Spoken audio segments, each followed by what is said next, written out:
Well, thanks for all of you coming to our first meeting of House Ag and Natural Resources Budget. Does anybody have any bills they would like to introduce?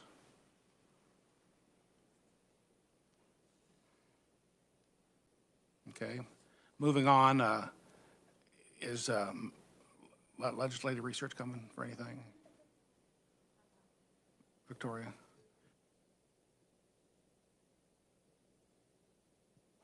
Hey, Matthew Moore will be next up with legislative research. Are you there, Matthew? I am, Mr. Chair. Can you hear me? Yes, we can. Thanks, sir. So, good afternoon, Mr. Chair, members of the committee. My name is Matthew Moore. I'm the fiscal analyst with the Legislative Research Department. Today, I'll be presenting two budgets for you, the first being the Office of the State Bank Commissioner. I'll be providing an overview of my budget analysis, and then afterwards, we have David Herndon, the State Bank Commissioner, and Barb Albright with the Director of Finance over at the State Bank Commissioner's Office. Will be providing some remarks after I. Before you should be a copy of the Office of the State Bank Commissioner budget analysis. It is a 30-some-odd page document. It's landscape. That'll be what I'll primarily be going over. So starting on the first page, the Office of the State Bank Commissioner is responsible for providing investigations and examinations of state-chartered banks and trust departments and organizations, as well as there's some consumer education and oversight over consumer lending as well. It is a biennial agency, which means today we'll be discussing 3 budget years, the first being 2021, and then 2022 and 2023. The first few pages of my analysis are just a brief overview of the agency, as well as some history of things that have happened in the past. What I'll kind of jump to is page 6. That'll be the performance measures for the agency. And there are 2 I'd like to highlight for the committee. The first being the number of state-chartered banks, which, as you can see, tend to be going down, and then the assets of state-chartered banks, which tend to be going up. My understanding after speaking with the agency is that, in general, those are due to mergers and acquisitions, state banks kind of merging together, becoming more complex, a little larger. So while it may look like the number of state-chartered banks is going down, that's not really the case. They're having to deal with maybe a few entities, but they're kind of becoming more complex and larger. With that, I'll move to the next page. It's just a kind of a 10-year table to show the spending for the agency over the last 10 years. You can see it's relatively flat. Going to page 8 and 9 are the summary of operating budgets tables for FY 2021, 2022, and 2023. Those break up the categories of expenditure by program, by actual category, and then by financing. Unless there are any questions, I'll start in earnest on page 10.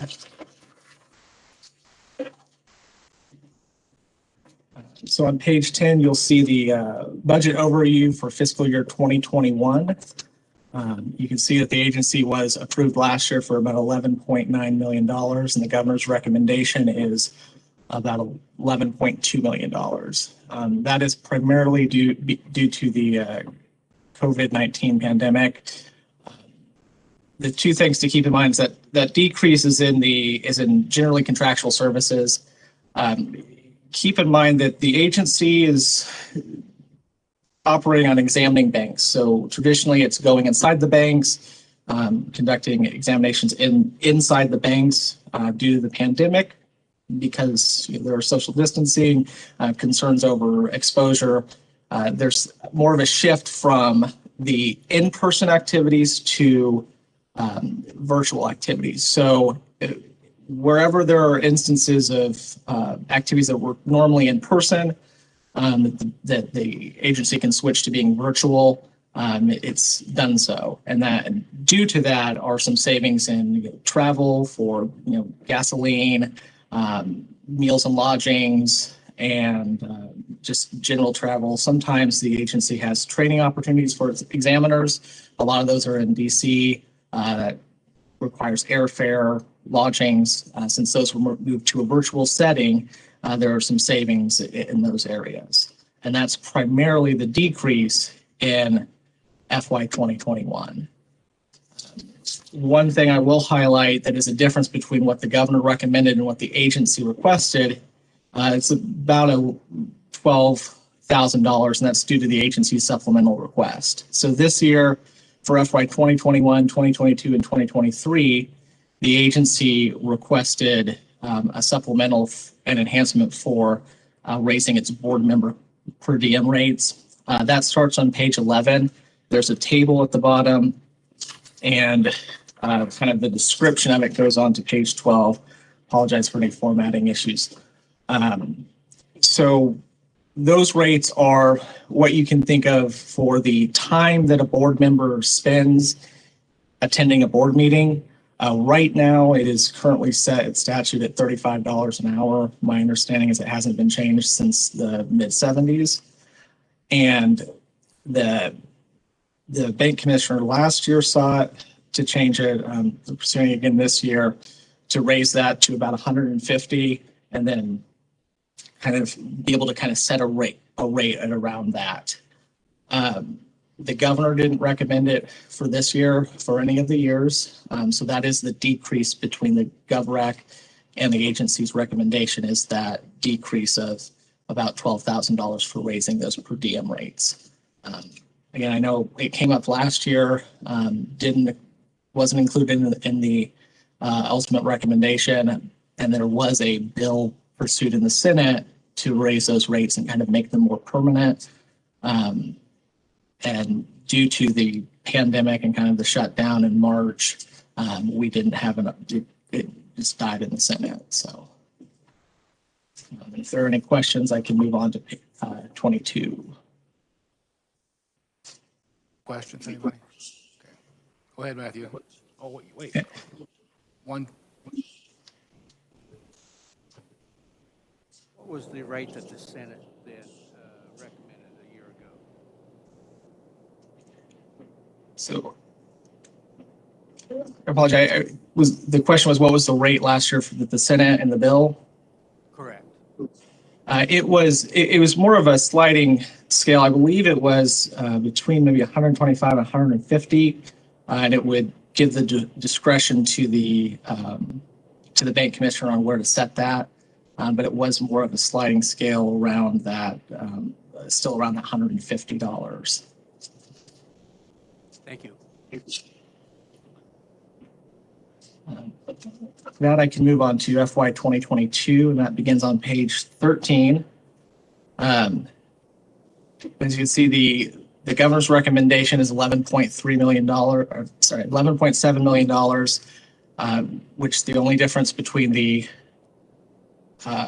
governor's recommendation and the agency's request is the difference in the due to the board member fees being denied.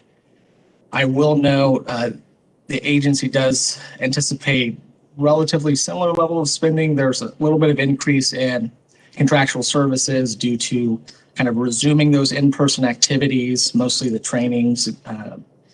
There will be some sort of continuation of in-person examinations for banks, although where before you would have maybe 4 examiners at one bank, now you can kind of do most of the work virtually and save those instances of someone actually going into the bank for select instances. Additionally, I will note that included in the agency request that was unchanged in the governor's recommendation is about an increase of $470,000 for merit-based increases for salaries. The agency traditionally provides merit-based raises for its employees. They conduct performance measures towards the end of the year and then look at all those reviews and then decide on giving out performance-based raises. That was included in the agency's request, and it's unchanged in the governor's recommendation. I know that the governor is supposed to have the executive pay plan for all state agencies that would include the bank commissioner as well. But I do want to note that there is also this provision in their budget for merit-based raises as well. And unless there are any questions, I can move on to 2023. Go ahead. Thank you, Mr. Chair. I'm sorry. My head was somewhere. So the bank commissioners would be given a raise under the governor's pay plan? Or Well, all the board members or the bank commissioner? so the board members that's part of that, the enhancement request to raise their per diem rates. That was not recommended in the agency's budget. What the raises are for the employees of the agency. So the examiners, those individuals who are employed by the agency, Okay. which would be separate from the board. And what is the dollar amount on that? Or do we know? The increase was, if you look on page 13 under salary and wages, it's roughly about 478,000 is the increase in salary and wages, most of which I can identify as for the merit-based. Some of that might also be for joint health, kind of benefit increases, but a large portion of that salary and wages increase is due to the merit-based raises. But it does not include the commissioners. Not the state banking board, the Okay. members, no, that would be that That's what I was enhancement. just not sure what you had said. Thank you very much. Thank you, Mr. Chair. With that, I can go to 2023, which begins on 16. The recommendation is $11.9 million, which is, again, the only decrease between the two is the denial of the enhancement request for the state banking board. Again, very similar levels of spending as in 2022, a little bit more for contractual services as we continue to do more in-person activities. And then it also includes, again, another year of merit-based raises. So again, very similar to 2022 in that respect. And if there are any questions, I have one more thing I'd like to touch upon. And that would be the funding for the agency. If you turn to page 20, that shows the breakup of the funding sources for the agency. The agency is entirely fee funded. A majority of that is the bank commissioner's fee fund. And you can see that analysis beginning on page 20. And then the chart on page 21 gives you the beginning balances, revenues, expenditures, so forth. I do want to note that there is a general decrease in the ending balance. My understanding is that's primarily due to the collection schedule of the fees. The bank commissioner's office collects its assessment rates for 3 times a year. The first being in July, where it takes about half of that, and then the second, I believe, was January, where it takes the quarter, and then in May when it takes its final quarter. And so there are chances throughout the year for the office to kind of keep track of where its fee fund balance is. So while it does show maybe low ending balances towards the end of the year, keep in mind that is in June, where in the next month is a month where they'll receive the bulk of their assessments. And then just on page 21 and then on to 22, you'll see the breakup of the rates that the office charges for assessments.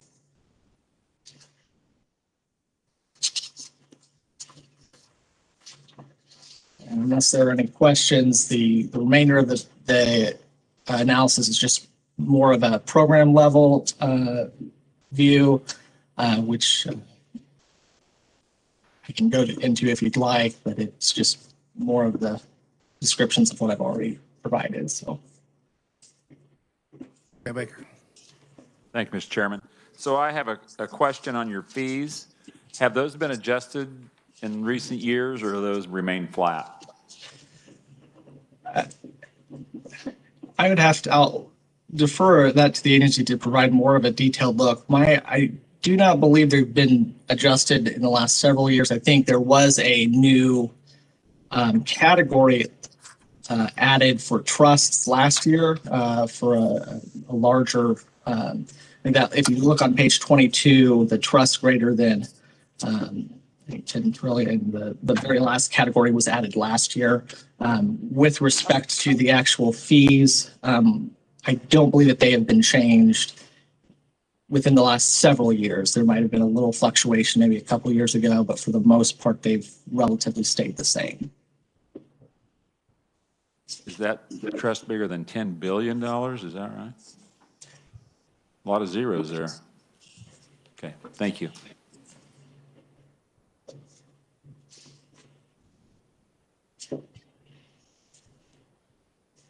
And with that, I can stand for any other questions or turn it over to the commissioner's office. Thank you for your report. Now we're going to move on, and our next presenter is Barb Albright with the Office of State Bank Commissioners. Can you hear us? Hello. Can you guys hear me? We hear you. Okay. Good afternoon, Chairman Corbett and members of the Budget Committee. My name is Barb Albright, and I am the Director of Finance and Administration for the Bank Commissioner's Office. Also in attendance with me today is Bank Commissioner David Herndon, and we appreciate the opportunity to appear virtually to answer any questions you may have about the OSBC budget. I really didn't have a spiel to give, so I just thought I could expand on some of the answers that Matthew maybe gave to a few of the questions already. For reference, the board member fees was Senate Bill 458 last year that died in the Senate. And those fees, the way it was written by Senator Braun at the time, was not less than $150, but not more than $175. So I'm not sure who asked that question, but I didn't know if you have any other questions specifically about the board member fees. Go ahead. Okay. And then regarding the bank fees, we actually have not increased those over the last few years. They've actually decreased. Matthew was correct on the trust fee assessment that we did add another category, and those are just for trust companies. The banking fees themselves have basically either stayed flat or gone down. Part of that was due to, there was a couple years ago from a lawsuit that the Bank Commissioner's Office received $500,000 plus in a lawsuit. And so by reducing those fees, we gave that money inadvertently back to the banks themselves.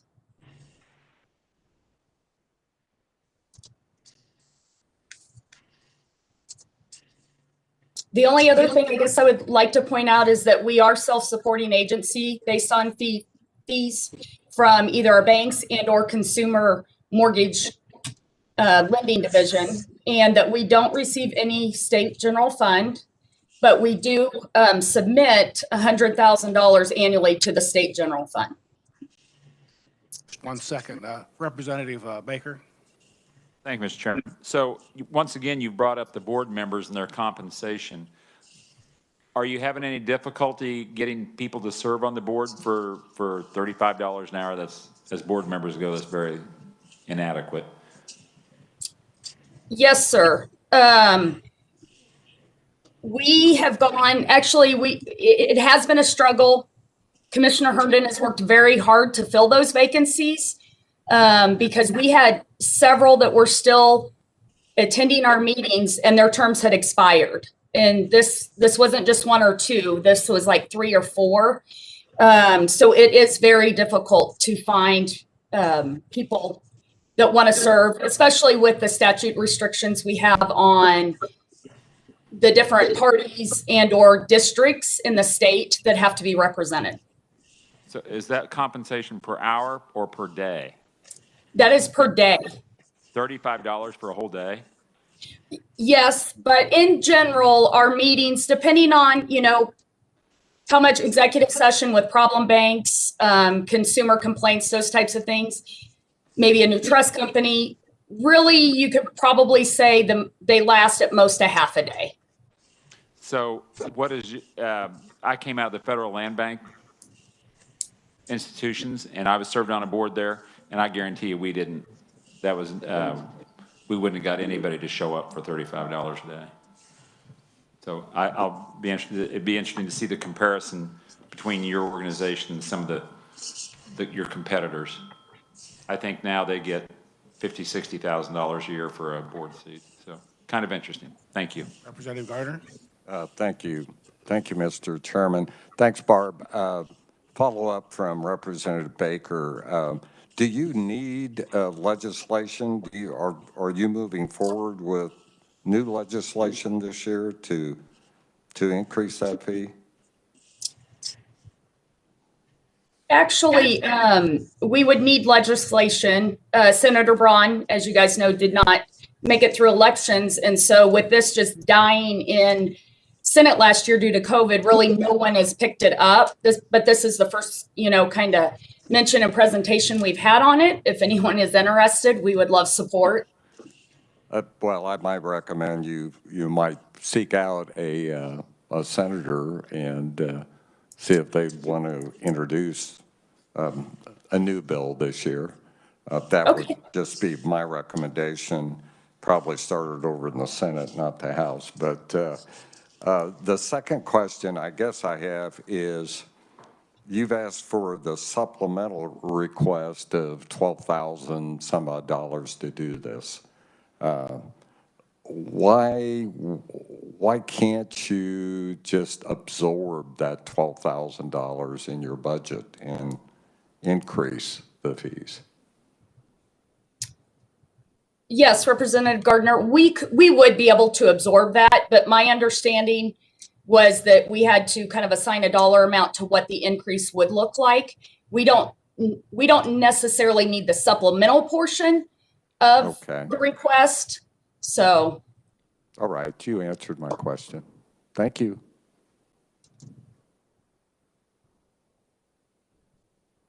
Representative Carlin? I'm not sure. Thank you, Mr. Chair. I'm not sure, but isn't $35 a day what everybody gets for serving on boards? Or do you know, throughout the board systems, I know the lottery people make more money, but I don't know about just bids board or any of those. I don't know if your fees are out of line. It seems they're out of line, but they may not be out of line with the other boards. And I'm wondering if the reason that you have to show that is because I think it's legislatively set. I think there's a statute on that. So Victoria, would you know about that?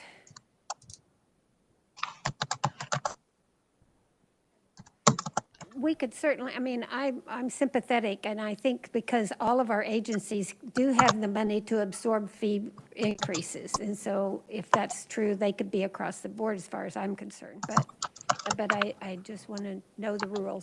Okay. Thank you, Mr. Chair. We'll look into it.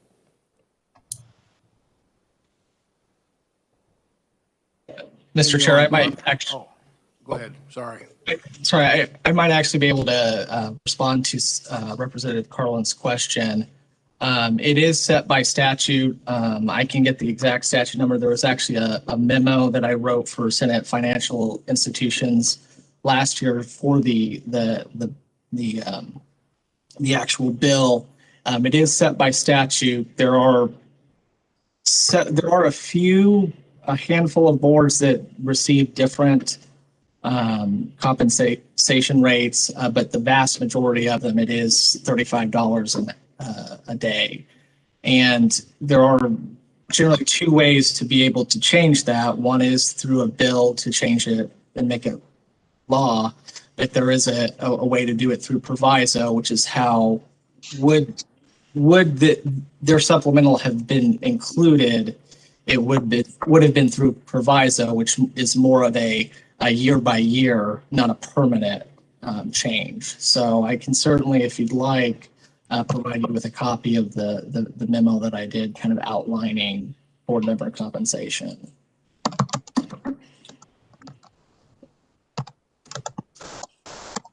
Ask you then, thank you, Mr. Chair, would we be allowed to just set for our own budgets those provisos, or should that be considered across the board?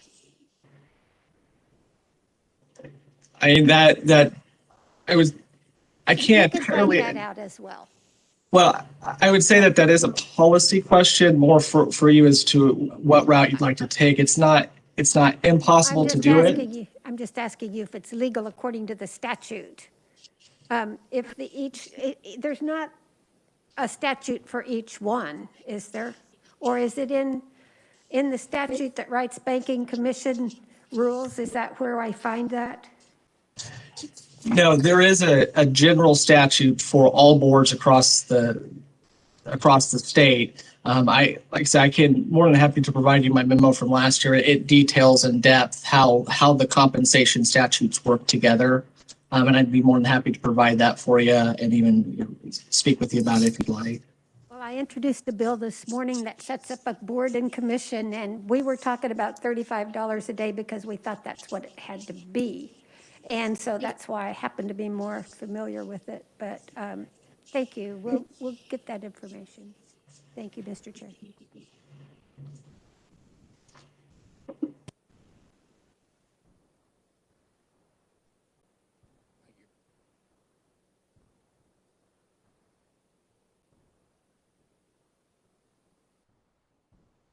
Barb Albright, are you still with us? I am still with you, and Okay. I appreciate the suggestions, and we will pursue with the Senate as suggested. So that's all I have, unless you guys have other questions for the commissioner or I. Anyone have any questions?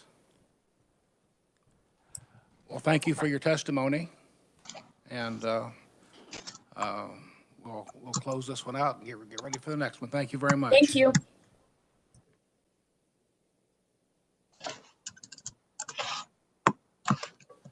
The next one on the docket is credit unions budget. We'll get an overview from Matthew Moore again. Thank you, Mr. Chair, members of the committee. You should have in front of you a copy of my budget analysis for the Department of Credit Unions as well. Looks very similar to the Office of the State Bank Commissioner. I will let you know we do have Vicki Hurt, the administrator for the Department of Credit Unions, who will be available to speak after I.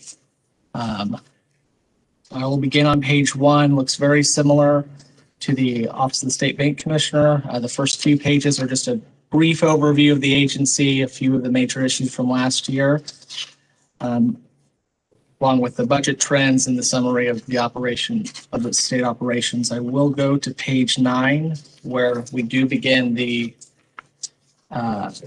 review of fiscal year 21. As you can see on the table, the agency was approved for about $1.3 million in operations. The governor's recommendation is about the same. There's a slight decrease that's about $18,000 attributable to the very similar with the bank commissioner. They do investigations and examinations of credit unions, very same sort of trends due to those being virtual activities now. You see a decrease in those travel-related expenditures. And so that's the decrease between what was approved last year and what's recommended this year. The governor concurred with what the agency requested. Unless there are any questions, I can move to fiscal year 22.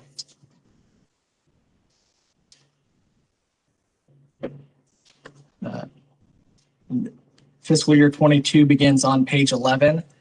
As you can see, the agency requested $1.3 million and the governor recommended 1.3.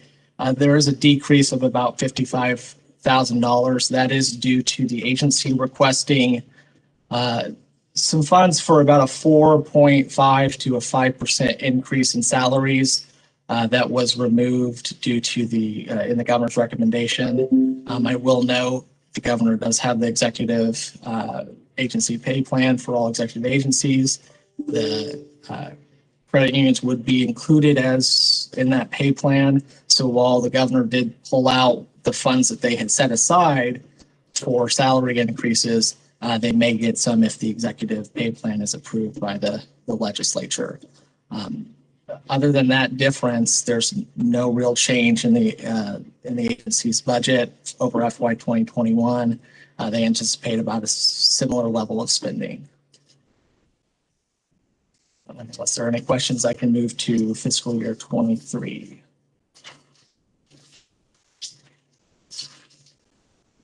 Go ahead, sir.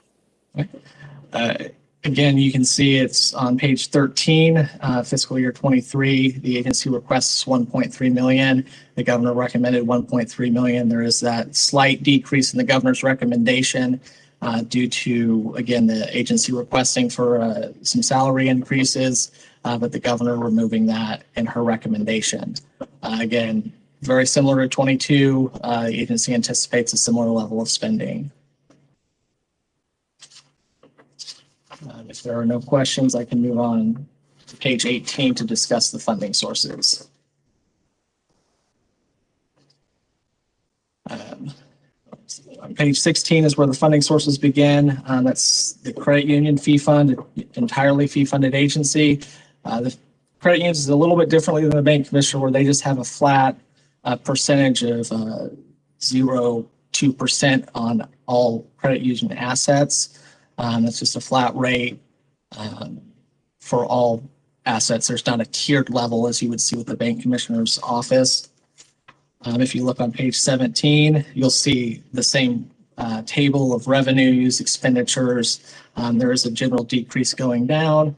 However, the agency generally aims for about 3 to 4 months worth of expenditures in its ending balance. And with that, I can stand for any questions, or I can refer anything over to Vicki Hurt. Thank you, Matthew. Now we're going to hear from Vicki Hurt with the Department of the Credit Unions. Vicki, are you there? I am here. Well, thank you, Matthew, for presenting that for us. And thank you, committee, for giving us the opportunity to answer any questions you have. I think Matthew's covered most of the items with the budget, so I would be glad to answer any questions that you might have with that.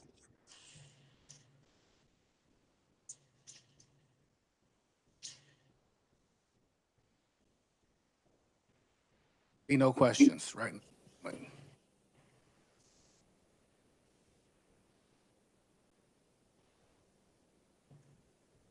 Vicki, can you hear us? Yes, I can. So continue on. No one has any questions at the moment. I appreciate that. And if going forward, if you have any questions or any questions at all about the department, please feel free to get in contact with me, and I will certainly do whatever I can to get them answered.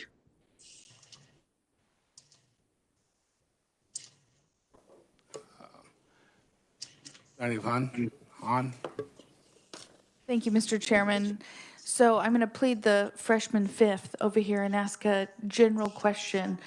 The budgets of these banks is in the ag and natural resource budget because these do ag loans? No.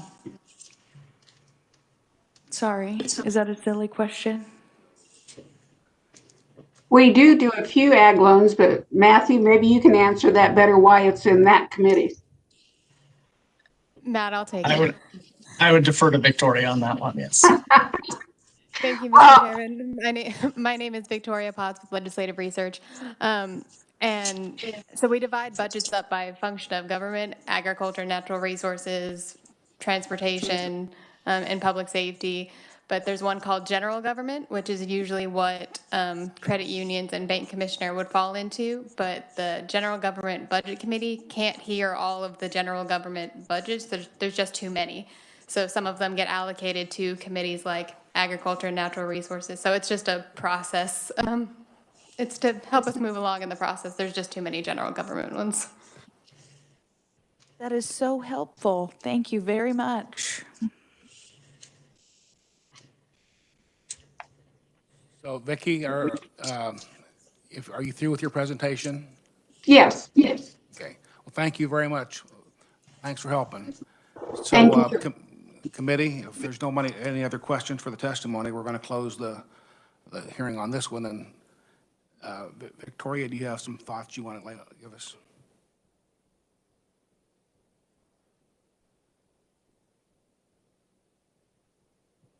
Thank you, Mr. Chairman, members of the committee. Okay, sounds like it can be heard on WebEx.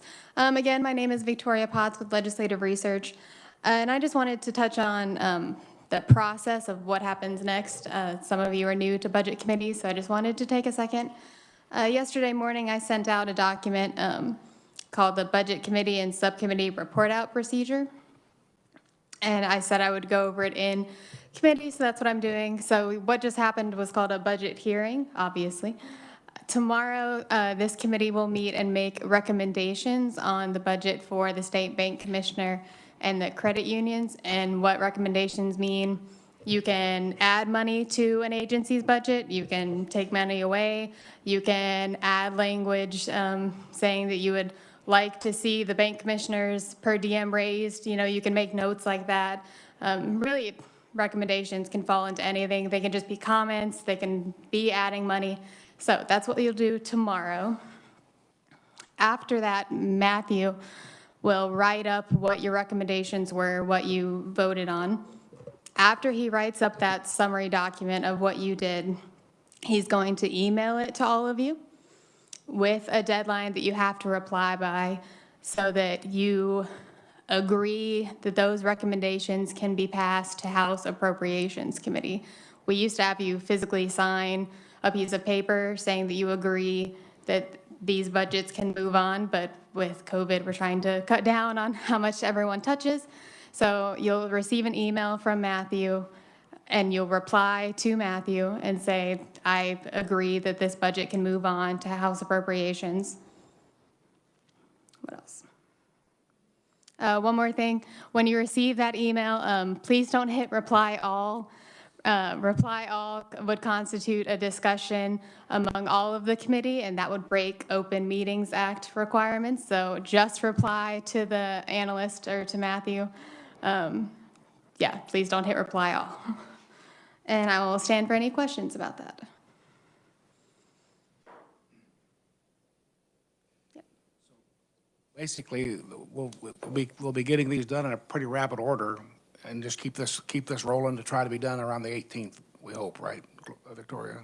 Yes, yeah, our last hearing is currently scheduled for the 18th, hopefully.